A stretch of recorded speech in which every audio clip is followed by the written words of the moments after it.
حمد الشاکرین، افضل الصلاۃ و اکمل السلام علی سیدنا المرسلین وعلی ازواجہ الطاہرات و اصحابہ المکرمین وعلی ابنہ الامین المکین الکریم سیدنا مولانا محمد عبد القادر الحسنی الحسینی الجیلانی وعلی سائر اولیائہ الکاملین العارفین وعلمائہ الراشدین المرشدین وعلینا معهم اجمعین۔ قد قال اللہ تعالی تبارک فی القرآن المجید والفرقان الحمید انک لعلی خلق عظیم۔ صدق اللہ مولانا العظیم وصدق رسولہ النبی الکریم صلی اللہ تعالی علیہ وسلم۔ آئے سب سے پہلے نبی کائنات احمد مصطفیٰ محمد مصطفیٰ روحی فدا صلی اللہ تعالی علیہ وسلم کی بارگاہ میں نذرانہ درود پیش کرنے کی سعادت حاصل کریں۔ اللہم صلی علی سیدنا شفیعنا مولانا محمد بارک وسلم صلو علیہ صلاۃ و سلام علیک یا رسول اللہ صلی اللہ تعالی علیہ وسلم۔ عزیزان گرامی، مجھ سے پہلے آپ لوگوں نے اچھی تقریریں اور نعت نبی صلی اللہ تعالی علیہ وسلم سماعت فرمائی ہیں۔ میں کچھ دیر جو آیت پاک تلاوت کی ہے اس کے تعلق سے کچھ کہنے کی کوشش کروں گا۔ نبی کائنات صلی اللہ تعالی علیہ وسلم اس دنیا میں تشریف لائے اور آپ کے اس دنیا میں آنے کی جتنی وجہ ہے ان میں سے ایک آپ خود بیان فرماتے ہیں، بُعِثْتُ لِأُتَمِّمَ مَكَارِمَ الْأَخْلَاقِ، میں اس دنیا میں بھیجا گیا ہوں اخلاق کو مکمل کرنے کے لیے، اچھی عادت کو مکمل کرنے کے لیے، اچھے کردار کو مکمل کرنے کے لیے، اچھے افعال کو بلند کرنے کے لیے، لوگوں کو اخلاق حسنہ کی، لوگوں کو عمدہ اخلاق کی تعلیم کے لیے اس دنیا میں بھیجا گیا ہوں۔ نبی کائنات صلی اللہ تعالی علیہ وسلم ساری زندگی جہاں بہت سی چیزوں کی تعلیم دیتے رہے، وہیں خاص طور سے نبی پاک صلی اللہ تعالی علیہ وسلم دامن بچا کر کے نکل جاتے ہیں، تعلیم دیتے رہے۔ اور کچھ درخت ایسے ہوتے ہیں جس کی لکڑی مہنگی ہوتی ہے، لوگ اسے بوتے بھی ہیں، اس کی حفاظت بھی کرتے ہیں۔ اسی طریقے سے انسان ہے، جس انسان کی عادت اچھی ہوتی ہے، جو انسان شریف ہوتا ہے، جس کے اخلاق اچھے ہوتے ہیں، لوگ اس سے قریب ہوتے ہیں، اس سے رشتہ ناتا جوڑتے ہیں، اس کے آس پاس رہنا پسند کرتے ہیں۔ اور جو انسان بدمعاش ہوتا ہے، شریر ہوتا ہے، بد اخلاق ہوتا ہے، کھوہر ہوتا ہے، لوگ نہ اس سے رشتہ بناتے ہیں، نہ دوستی کرتے ہیں، نہ اس کے قریب جانا پسند کرتے ہیں۔ اسی طریقے سے آپ اللہ رب العزت جانور کو دیکھیں گے تو گائے ہے، گائے بکری یہ وہ جانور ہے کہ اگر بھوکی بھی رہتی ہے تو کسی دوسرے جانور پر یہ حملہ نہیں کرتی ہے۔ شیر ہے، شیر اگر بھوکا ہے تو وہ شکار کرتا ہے، اور اگر بھوکا نہیں ہے تو اس کے آس پاس جانور آتے جاتے رہیں، وہ کسی کو چھیڑتا نہیں ہے۔ تیسرا سانپ اور بچھو ہے، سانپ اور بچھو کی عادت اور فطرت ہے کہ جو اس کے قریب جائے گا وہ اسے ڈنک مارے گا، جو اس کے قریب جائے گا وہ اسے ڈسے گا۔ اللہ تبارک و تعالیٰ قرآن پاک میں فرماتا ہے کہ وہ انسان جو کہ بد اخلاق ہے، وہ انسان جو کہ زیادتی کرتا ہے، وہ انسان جو لوگوں پر ظلم کرتا ہے، وہ انسان جس کے معاملات لوگوں کے ساتھ اچھے نہیں ہیں، وہ انسان جس کا کردار اچھا نہیں ہے، اللہ رب العزت فرماتا ہے اولئک کالانعام، وہ جانوروں کی طرح ہے، بل ہم اضل، بلکہ جانور سے بھی گیا گزرا ہے، جانور سے بھی نیچے درجے کا ہے۔ اولئک هم الغافلون، یہ لوگ غفلت میں جی رہے ہیں، یہ لوگ نادانی میں جی رہے ہیں، یہ لوگ اپنی زندگی کو برباد کر رہے ہیں، یہ لوگ اپنے آپ کو ضائع کر رہے ہیں۔ تو جو بد اخلاق انسان ہے، جو شریعت کے اصول کا خیال نہیں رکھتا ہے، اللہ رب العزت کہہ رہا ہے یہ جانور کی طرح ہے، جانور سے بھی نیچے درجے کا ہے۔ نبی کائنات صلی اللہ علیہ وسلم جو ہے اخلاق کے 3 درجے ہیں، ایک کو اخلاق عالیہ کہا جاتا ہے، دوسرے کو اخلاق حسنہ کہا جاتا ہے، تیسرے کو اخلاق عظیمہ کہا جاتا ہے۔ اخلاق عالیہ یہ وہ اخلاق ہے کہ اگر کسی کے اوپر زیادتی نہیں کرنی ہے، کسی کو ستانا نہیں ہے، کسی کو پریشان نہیں کرنا ہے، لیکن اگر کوئی زیادتی کر رہا ہے، کوئی پریشان کر رہا ہے، کوئی ظلم کر رہا ہے تو اسے معاف کر دیں، اور اگر بدلہ ہی لینا ہے تو بس اتنا ہی بدلہ لیں جتنا اس نے ظلم کیا ہے، جتنا اس نے زیادتی کی ہے۔ یہ وہ اخلاق ہے جو حضرت موسیٰ علیہ نبینا علیہ السلام کی امت کو اپنانے کے لیے کہا گیا۔ اللہ رب العزت قرآن پاک میں فرماتا ہے ان النفس بالنفس والعین بالعین والاذن بالاذن والسن بالسن، یعنی اگر کسی نے جان مار دیا ہے اور بدلہ ہی لینا ہے تو جان کے بدلے میں جان، آنکھ پھوڑ دیا ہے تو آنکھ کے بدلے میں آنکھ، دانت توڑ دیا ہے تو دانت کے بدلے میں دانت، یعنی اس نے یا تو اسے معاف کر دیں، اور اگر بدلہ ہی لیں تو بس اتنا ہی لیں جتنا اس نے کیا ہے، اس سے زیادہ نہ لیں۔ آج سماج میں کچھ لوگ کہتے ہیں کہ میں اینٹ کا جواب پتھر سے دوں گا، تو جب کوئی انسان کہہ رہا ہو کہ میں اینٹ کا جواب پتھر سے دوں گا تو اس کا یہ کہنا اس بات کا اعلان ہوتا ہے کہ وہ آدمی شریف نہیں ہے، وہ آدمی انصاف پسند نہیں ہے، یہ آدمی عدل والا نہیں ہے، یہ انسان حق کا خیال نہیں رکھتا ہے۔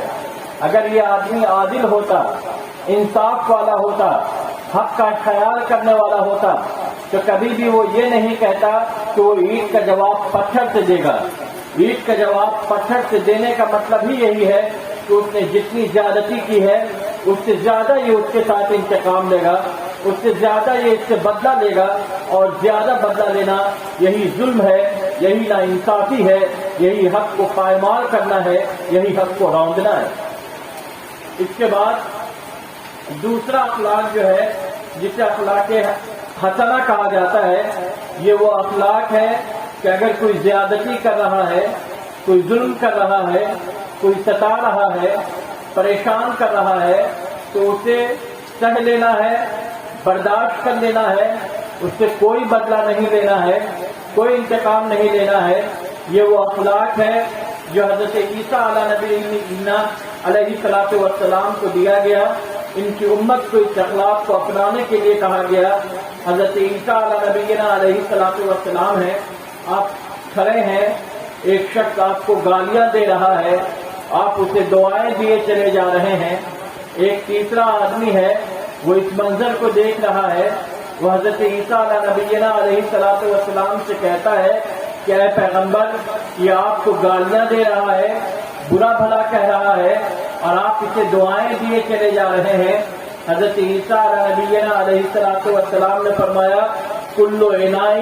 یترشح بما فیہ، ہر برتن سے وہی نکلتا ہے جو اس میں ہوتا ہے، اس کے اندر گالیاں ہیں، اس کے اندر برے الفاظ ہیں، اس کے اندر کڑوی باتیں ہیں، سخت جملے ہیں، تو یہ تمام چیزیں اس کے اندر سے نکل رہی ہیں۔ میرے اندر اچھائیاں ہیں، نرم گوئی ہے، میٹھے الفاظ ہیں، شیریں کلامی ہے، دعا کہنا ہے، نرمی برتنا ہے، تو یہ تمام چیزیں میرے اندر سے نکل رہی ہیں۔ تو اخلاق حسنہ کا مطلب یہی ہے کہ آدمی ظلم سہتا چلا جائے، سامنے والے سے کوئی انتقام نہ لے، اس کے لیے دعائیں کہتا چلا جائے، اس کے ظلم کو برداشت کیے چلا جائے، اس سے کوئی بدلہ نہ لے، اس سے کوئی انتقام نہ لے۔ تیسرا اخلاق عظیمہ ہے، یہی وہ اخلاق ہے جس کو پھیلانے کے لیے، جس کی تعلیم دینے کے لیے، جس سے پر چلنے کے لیے نبی کائنات صلی اللہ تعالی علیہ وسلم اس دنیا میں آئے، اور اپنی امت کو، اپنی جانشاروں کو جس اخلاق کو ماننے کے لیے کہا، یہ اسی اخلاق کو اخلاق عظیمہ کہا جاتا ہے۔ اخلاق عظیمہ کا مطلب یہ ہے کہ اگر کوئی ظلم کر رہا ہے تو اس ظلم کو برداشت کر لیں اور اس سے کوئی انتقام نہ لیں، بلکہ اس کے لیے دعائیں بھی کریں، اس کے لیے اچھا اللہ تبارک و تعالیٰ سے اس کی مغفرت کی دعائیں بھی کریں۔ یعنی ظلم کر رہا ہے تو ظلم کو برداشت بھی کر لینا ہے، اسے معاف بھی کر دینا ہے اور اس کے لیے دعائیں بھی کرنا ہے۔ جب یہ تین چیز کوئی کرتا ہے تو پھر وہ اخلاق عظیمہ کو اپنانے والا بن جاتا ہے، نقش قدم مصطفیٰ پر چلنے والا بن جاتا ہے، نبی کائنات صلی اللہ تعالیٰ علیہ وسلم کی تعلیم کو اپنانے والا بن جاتا ہے، نبی کائنات صلی اللہ تعالیٰ علیہ وسلم کے مشن کو اپنانے والا بن جاتا ہے، نبی کائنات صلی اللہ تعالیٰ علیہ وسلم کی اداؤں کو اپنانے والا بن جاتا ہے۔ اور جو نبی کائنات صلی اللہ تعالیٰ علیہ وسلم کے اداؤں کو اپنانے والا بن جائے تو پھر اس سے بہتر اس دنیا میں کوئی اور ہو ہی نہیں سکتا ہے۔ احد کا موقع ہے، نبی کائنات صلی اللہ تعالیٰ علیہ وسلم نے صحابہ کرام سے کہا، چند صحابہ کرام سے کہا کہ آپ پہاڑ پر رہیں، جب جنگ فتح ہو جائے یا جب آپ کو اجازت مل جائے تب آپ پہاڑ سے اتریں۔ جنگ فتح ہو جاتی ہے، صحابہ کرام جو پہاڑ پر تھے وہ دیکھتے ہیں کہ نیچے جو میدان جنگ میں صحابہ ہیں وہ تمام اکٹھا کر رہے ہیں، تو وہ لوگ سوچتے ہیں کہ ہم بھی چل کر کے ان کی مدد کریں، وہ پہاڑ سے اتر جاتے ہیں۔ حضرت خالد رضی اللہ تعالیٰ عنہ اس وقت تک ایمان نہیں لائے تھے، آپ جنگ سے بھاگ کر کے جا رہے تھے۔ جب آپ نے دیکھا کہ پہاڑ کا راستہ خالی ہے تو آپ پلٹ کر کے دوبارہ حملہ کرتے ہیں، اور جب دوبارہ حملہ کرتے ہیں تو اس میں 70 صحابہ کرام شہید ہو جاتے ہیں۔ خود نبی کائنات صلی اللہ تعالیٰ علیہ وسلم کے چچا حضرت حمزہ رضی اللہ تعالیٰ عنہ اس جنگ میں شہید ہو جاتے ہیں۔ اور جب ایسا ہوتا ہے تو نبی پاک صلی اللہ تعالیٰ علیہ وسلم ان صحابہ کی طرف محبت بھری نظر نہیں فرما رہے ہیں، ان کی طرف توجہ نہیں فرما رہے ہیں۔ ایک دن گزر رہا ہے، 2 دن گزر رہا ہے، اللہ تبارک و تعالیٰ نبی کائنات صلی اللہ تعالیٰ علیہ وسلم سے ارشاد فرماتا ہے وَاعْفُ عَنْهُمْ، اے مصطفیٰ آپ ان صحابہ کو معاف کر دیں، ان کی اجتہادی غلطی کو نظر انداز کر دیں۔ وَاعْفُ عَنْهُمْ وَاسْتَغْفِرْ لَهُمْ، اور صرف انہیں معافی نہ کریں بلکہ ان کے لیے بخشش کی دعا بھی کریں، ان کے لیے مغفرت بھی کریں۔ وَشَاوِرْهُمْ فِي الْأَمْرِ، انہیں معاف کرنے کے بعد، ان کی بخشش کی دعائیں کرنے کے بعد انہیں آپ چھوڑ نہ دیں بلکہ انہیں اپنے ساتھ رکھیں۔ آپ جیسے ان سے کام لیتے تھے ویسے ہی ان سے کام لیں، ان سے مشورہ رکھیں، ان سے رشتہ اور ناطہ نہ توڑیں، ان سے تعلق بنائے رکھیں۔ کہ جب کوئی انسان کسی نے غلطی کی، کسی نے ظلم کیا، کسی نے زیادتی کی، آدمی اس ظلم اس غلطی کو برداشت کر جائے، نظر انداز کر جائے۔ ظلم کرنے والے، زیادتی کرنے والے کے لیے آدمی دعائیں کرے، اللہ تبارک و تعالیٰ کی بارگاہ میں ہاتھ اٹھائے، اس کے اچھے بننے کی دعائیں کرے اور اس سے تعلق بھی بنائے رکھے، اس سے رشتہ نہ توڑے۔ جب یہ 3 کام کوئی کرتا ہے تو وہ اس دنیا میں اخلاق عظیم کو اپنانے والا بن جاتا ہے۔ جب اس 3 کام کو کوئی کرتا ہے تو اللہ تبارک و تعالیٰ کی توجہ کو حاصل کرنے والا بن جاتا ہے۔ جب کوئی 3 کام کو کرتا ہے تو ان 3 کام کے کرنے کی وجہ سے وہ آبادی جنت والی آبادی بن جاتی ہے، وہ آبادی سکون والی آبادی بن جاتی ہے، وہ آبادی چین والی آبادی بن جاتی ہے، وہ آبادی راحت والی آبادی بن جاتی ہے، وہ آبادی خوشگوار آبادی بن جاتی ہے۔ اس میں محبت ہی محبت ہوا کرتی ہے، اس میں اخلاق ہی اخلاق ہوا کرتا ہے، اس میں کسی کے تعلق سے کوئی وہم نہیں ہوا کرتا، کوئی بدگمانی نہیں ہوا کرتی، وہ آبادی خوشگوار آبادی ہوا کرتی ہے، وہ آبادی جنت کا نمونہ پیش کیا کرتی ہے۔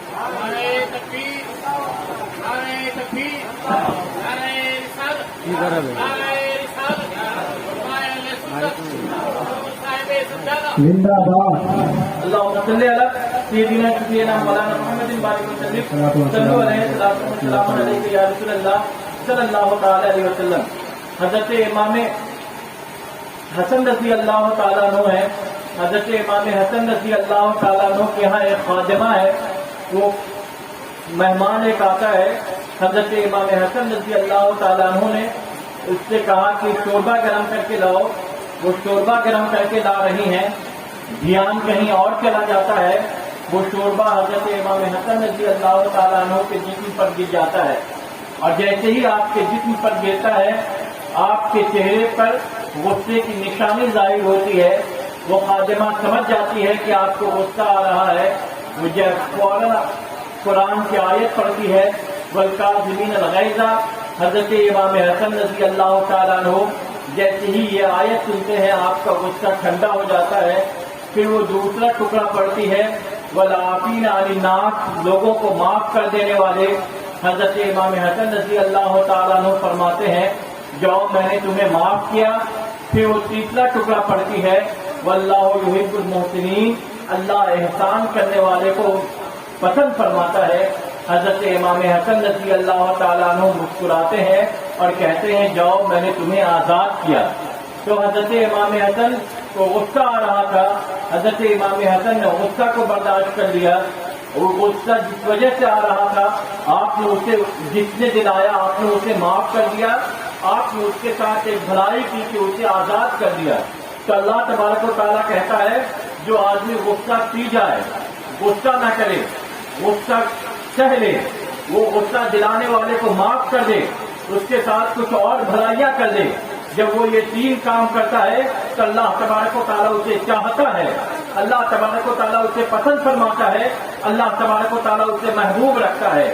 دنیا میں اگر کسی کا تعلق کسی بڑے عہدے دار سے ہوتا ہے تو وہ پرسکون ہوتا ہے، چین سے ہوتا ہے کہ کوئی الجھن پیش آئے گی تو اس کی وجہ سے وہ حل ہو جائے گی۔ تو جس کا تعلق اللہ سے ہو جائے، جو ساری کائنات کو چلا رہا ہے، جو لوگوں کو روزیاں دے رہا ہے، زندگی دے رہا ہے، پال رہا ہے، پوس رہا ہے، لوگوں کا انتظام فرما رہا ہے، وہی خدا اگر کہے کہ جو آدمی غصہ پی لے گا، جو آدمی معاف کر دے گا، جو آدمی بھلائیاں کر دے، کچھ احسان کر دے گا، اسے خدا چاہے گا، اسے خدا محبوب رکھے گا، اسے خدا پسند فرمائے گا، اسے خدا اس پر توجہ فرمائے گا۔ تو جب رب العالمین کسی پر توجہ فرمانے لگے، جب اس کائنات کا رب کسی کو چاہنے لگے، جب اس کائنات کا نظام چلانے والا کسی پر توجہ فرمانے لگے تو پھر اسے کیا غم ہو سکتا ہے، اسے کیا پریشانی ہو سکتی ہے۔ وہ غم، پریشانی، الجھن اور تکلیف کی دنیا سے نکل کر کے چین اور سکون کی دنیا میں آباد ہو جاتا ہے۔ اسے پھر نہ کوئی فکر ہوا کرتی ہے، نہ اسے کوئی اندیشہ ہوا کرتا ہے، نہ اسے کوئی الجھن ہوا کرتی ہے۔ وہ ان تمام الجھنوں سے پاک ہو کر کے سکون دل حاصل کر لیتا ہے، اطمینان قلب حاصل کر لیتا ہے۔ نعرہ تکبیر، نعرہ رسالت، حضور صاحب سجادہ، حضور صاحب سجادہ، قادری دولہا، حضور سید مفتی شاہد اللہ قادری صاحب قبلہ، نعرہ تکبیر، نعرہ رسالت۔ نبی کائنات صلی اللہ تعالیٰ علیہ وسلم ہے، چند صحابہ کرام ہیں، مسجد میں بیٹھے ہیں، ایک دیہاتی آتا ہے، نبی کائنات صلی اللہ تعالیٰ علیہ وسلم سے باتیں کرتا ہے، پھر اسے استنجا کی حاجت ہوتی ہے، وہ وہیں مسجد کے اندر جاتا ہے، پیشاب کرنے لگتا ہے۔ صحابہ کرام نے دیکھا کہ یہ مسجد میں پیشاب کر رہا ہے، صحابہ دوڑے دوڑے جا رہے تھے اسے روکنے کے لیے۔ نبی کائنات صلی اللہ تعالیٰ علیہ وسلم نے صحابہ کرام کو روک دیا۔ جب وہ استنجا سے فارغ ہو گئے، نبی کائنات صلی اللہ تعالیٰ علیہ وسلم نے انہیں بلایا اور کہا کہ مسجد یہ اللہ کی عبادت کرنے کی جگہ ہے، مسجد کو صاف رکھا جاتا ہے، مسجد میں استنجا نہیں کیا جاتا، پیشاب نہیں کیا جاتا۔ نبی کائنات صلی اللہ تعالیٰ علیہ وسلم نے انہیں انتہائی نرمی سے سمجھایا۔ اس کے بعد نبی پاک صلی اللہ تعالیٰ علیہ وسلم نے انہیں اپنا کپڑا دے دیا۔ اب وہ جب جا رہے تھے تو گھر جانے کے لیے ان کے پاس سواری نہیں تھی، نبی کائنات صلی اللہ تعالیٰ علیہ وسلم نے انہیں سواری دے دی۔ اب جب وہ جا رہے ہیں راستے میں تو وہ سوچ رہے ہیں کہ میں مسجد میں پیشاب کر رہا تھا، پیغمبر نے مجھے ڈانٹا نہیں، مجھے کپڑے دے دیے، گھر آنے کے لیے سواری نہیں تھی، انہوں نے مجھے سواری دے دی۔ وہ یہی سوچتے سوچتے اپنے قبیلے میں داخل ہوتا ہے، اور جیسے ہی قبیلے میں داخل ہوتا ہے وہ اپنے بھائیوں کو آواز دے رہا ہے، چچا کو آواز دے رہا ہے، سارے کے سارے لوگ اکٹھا ہو گئے ہیں۔ اس سے پوچھتے ہیں آخر تم اتنا شور کیوں کر رہے ہو؟ تو وہ کہتا ہے کہ میں پیغمبر کی بارگاہ میں گیا تھا، میں ان کی مسجد میں پیشاب کر رہا تھا، انہوں نے مجھے ڈانٹا نہیں، انہوں نے مجھے کپڑے دے دیے، انہوں نے گھر آنے کے لیے مجھے سواری دے دی، جب ان لوگوں نے نبی کائنات صلی اللہ تعالیٰ علیہ وسلم کی اخلاق کو سنا تو سارے کے سارے قبیلے والے نبی کائنات صلی اللہ تعالیٰ علیہ وسلم سے ملاقات کے لیے گئے، اور جیسے ہی وہ لوگ نبی کائنات صلی اللہ تعالیٰ علیہ وسلم کو دیکھتے ہیں، آپ کا دیدار کرتے ہیں، وہ سارے کے سارے لوگ کلمہ پڑھ کر کے اسلام میں داخل ہو جاتے ہیں۔ غالباً وہ 300 لوگ تھے، 300 کے 300 لوگ نبی پاک صلی اللہ تعالیٰ علیہ وسلم کی چہرہ انور کا دیدار کرتے ہیں اور کلمہ پڑھ کر کے اسلام میں داخل ہو جاتے ہیں۔ تو یہ 300 لوگ جو اسلام میں داخل ہو رہے ہیں، یہ کسی تلوار کی بنیاد پر داخل نہیں ہو رہے ہیں، کسی طاقت کی بنیاد پر داخل نہیں ہو رہے ہیں، کسی تدبیر اور حربے کی بنیاد پر داخل نہیں ہو رہے ہیں۔ یہ تمام لوگ اگر داخل ہو رہے ہیں تو اخلاق مصطفیٰ کی وجہ سے داخل ہو رہے ہیں۔ تمام لوگ اگر اسلام میں آ رہے ہیں تو محبت مصطفیٰ کی وجہ سے آ رہے ہیں۔ یہ تمام لوگ اگر اسلام میں آ رہے ہیں تو نبی کائنات صلی اللہ تعالیٰ علیہ وسلم کی نرمی کی وجہ سے آ رہے ہیں، نبی شفقت مصطفیٰ کی وجہ سے آ رہے ہیں۔ حضرت عائشہ رضی اللہ تعالیٰ عنہ نے ارشاد فرمایا کہ فتحت المدینہ بالاخلاق، کہ مدینہ کی زمین کو جو فتح کیا گیا ہے یہ اخلاق محمدی سے فتح کیا گیا ہے، یہ محبت مصطفیٰ سے فتح کیا گیا ہے۔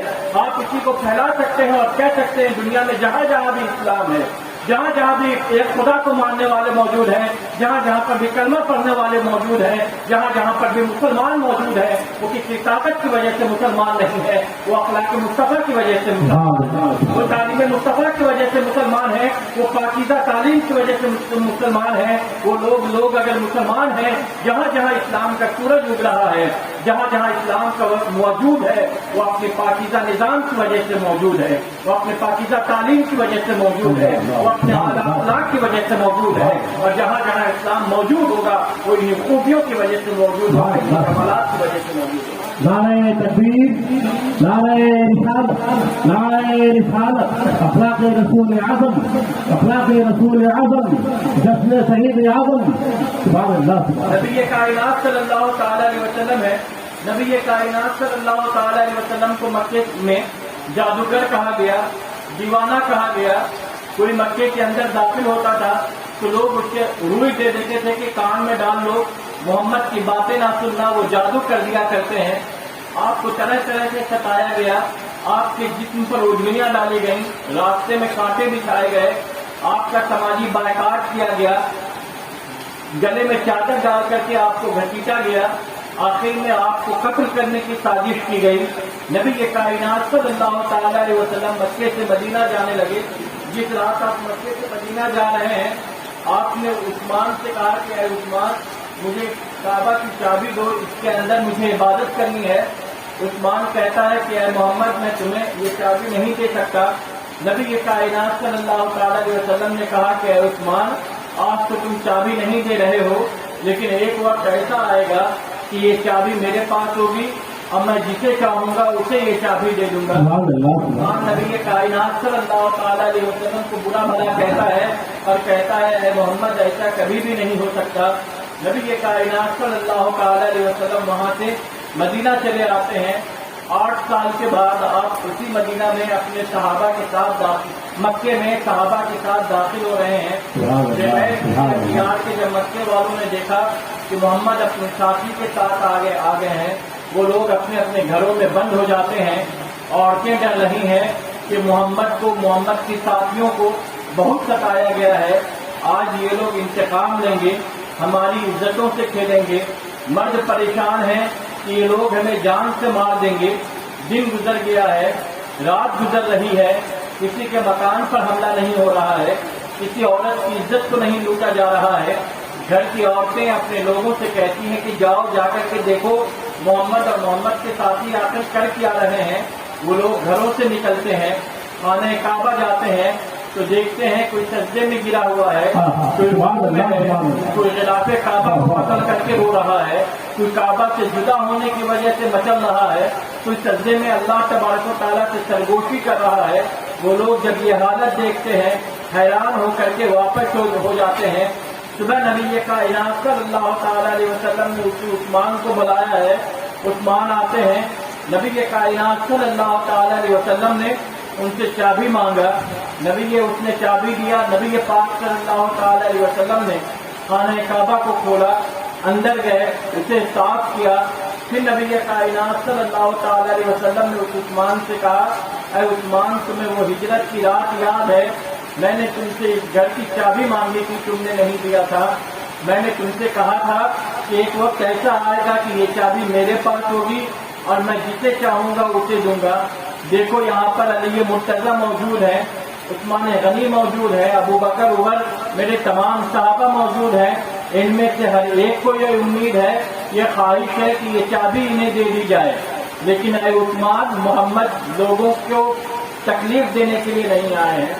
محمد کسی کے دل میں مایوسی پیدا کرنے کے لیے نہیں آیا ہے، محمد کسی کے اندر غم اور حسرت پیدا کرنے کے لیے نہیں آیا ہے۔ اے عثمان، یہ چابی میں تمہیں دے رہا ہوں اور اس بشارت کے ساتھ دے رہا ہوں کہ یہ چابی تمہاری ہی خاندان میں رہے گی، صبح قیامت تک اس گھر کی چابی اور اس گھر کی خدمت کی ذمہ داری تمہاری رہے گی۔ آج اتنا زمانہ گزر گیا ہے لیکن اس گھر کی چابی اسی خاندان میں چلا آ رہا ہے۔ تو یہ نبی کائنات صلی اللہ تعالی علیہ وسلم کا اخلاق ہے، یہ نبی کائنات صلی اللہ تعالی علیہ وسلم کا پیار ہے، یہ نبی کائنات صلی اللہ تعالی علیہ وسلم کی شفقت ہے کہ جو چابی نہیں دے رہا تھا آپ اسے چابی واپس کر رہے ہیں اور اس بشارت کے ساتھ کر رہے ہیں کہ عثمان تمہارے پاس نہیں بلکہ تمہاری آل و اولاد میں یہ چابی رہے گی۔ جو لوگ نبی کائنات کو جادوگر کہتے تھے، جو لوگ نبی کائنات صلی اللہ تعالی علیہ وسلم کو مجروح کہتے تھے، حضرت خالد نے کہا کہ آج جو ہے یہ انتقام لینے کا دن ہے، الیوم یوم الملحمہ، آج کا دن خون بہانے کا دن ہے، آج کا دن بدلہ لینے کا دن ہے، آج کا دن انتقام لینے کا دن ہے۔ نبی کائنات صلی اللہ تعالی علیہ وسلم حضرت خالد کو ٹوکتے ہوئے کہتے ہیں نہیں، الیوم یوم الملحمہ، یوم الملحمہ، آج کا دن گلے لگانے کا دن ہے، آج کا دن پیار کرنے کا دن ہے، آج کا دن شفقت کرنے کا دن ہے، آج کا دن معاف کرنے کا دن ہے۔ تو جو لوگ نبی پاک صلی اللہ تعالی علیہ وسلم فتح مکہ کے بعد ہر ایک کو معاف کرتے چلے گئے، جس گھر میں نبی کی قتل کی سازش ہو رہی تھی نبی نے اعلان کر دیا جو گھر میں چلا جائے گا اسے امان ہے، جو خانہ کعبہ میں آ جائے گا اسے امان ہے، جو ہتھیار ڈال دے گا اسے امان ہے، جو اپنے گھر میں رہے گا اسے امان ہے۔ عزیزان گرامی، ہم سبوں کو چاہیے کہ ہم ایک دوسرے کی غلطیوں کو نظر انداز کریں، ایک دوسرے کے خامیوں کو نظر انداز کریں، ایک دوسرے پر شفقت کرنا سیکھیں، ایک دوسرے کا سہارا بننے کی کوشش کریں، ایک دوسرے کی ضرورتوں میں کام آئیں، ایک دوسرے کے غم اور دکھ کو بانٹنے کی کوشش کریں۔ جب ہم ایسا کریں گے تو ہمارا سماج ایک اچھا سماج ہوگا، ہم ایک خوشگوار زندگی گزاریں گے، ہم ایک پرسکون زندگی گزاریں گے اور ہم ایک دوسرے پر اعتماد کر کے اپنی زندگی کو اچھی زندگی بنا پائیں گے۔ السلام علیکم ورحمۃ اللہ وبرکاتہ۔